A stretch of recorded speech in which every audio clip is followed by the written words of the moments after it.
Salam alaikum wa rahmatullahi wa barakatuh, mes chers frères et sœurs en humanité. J'espère que ça va. 50% de la population d'Israël a été vaccinée. C'est quelque chose de très désolant, de très triste. Ça annonce vraiment de choses, des mauvais jours. Je remercie le Seigneur, alhamdulillah, alamin. Louange, gloire à Allah, Allah Akbar, Allah est grand. Merci Allah pour tout ce que tu fais pour nous. C'est grâce à toi qu'on est ici.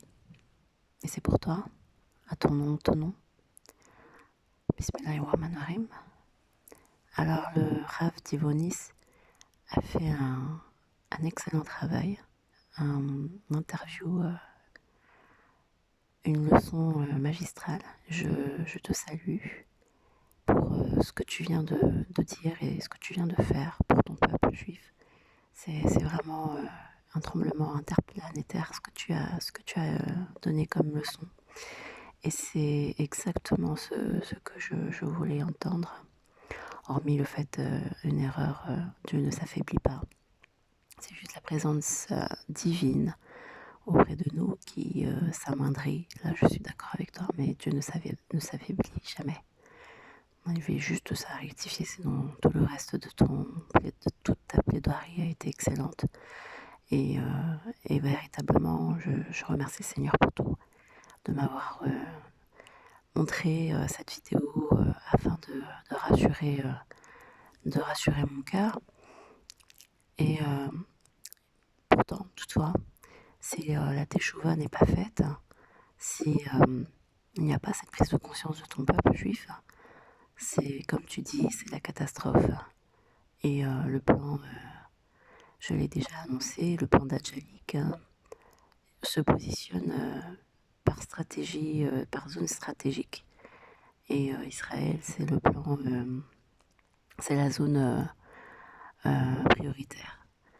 Donc hier, il y a eu donc des prières pour la venue du Mashiach. Si la teshuva n'est pas faite correctement, si la prise de conscience n'est pas faite correctement, il peut s'opérer des événements inverses à ce que la pensée aurait voulu. C'est-à-dire, en d'autres termes, que si il n'y a pas de prise de conscience réelle, comme tu l'as bien énoncé dans ta vidéo, eh bien, il se pourrait que le peuple juif ne comprenne pas qui est le vrai Mashiach, mais élise en fait un Mashiach antichristique, donc le faux Mashiach. Et ça, c'est le risque de toutes les prophéties énoncées depuis des siècles et des siècles. Donc j'invite vraiment, véritablement, au peuple juif du monde entier à écouter ta plaidoirie, à écouter ton interview, ta leçon magistrale, et à se rendre compte, et à écouter les voix du Seigneur, à écouter le cœur de la Torah, véritablement, et à délaisser toute forme d'orgueil, afin de délivrer la parole d'Allah partout dans le monde, avec respect et amour, bienveillance, et pour la paix des cœurs et la paix des peuples, et surtout une gloire et une louange remarquable pour notre Seigneur Allah, l'unique. Je vous remercie de m'avoir écouté, et j'espère que la teshuva, la repentance sincère et la prise en main de notre mission prophétique pour l'ensemble de l'humanité sera et notre priorité ultime.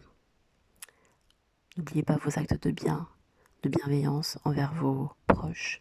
Tous les jours, faites votre programme de projet de bienveillance, d'amour, d'actes pour unir les cœurs, faire valoir la parole divine d'Allah là où vous êtes sur le terrain, à chaque instant.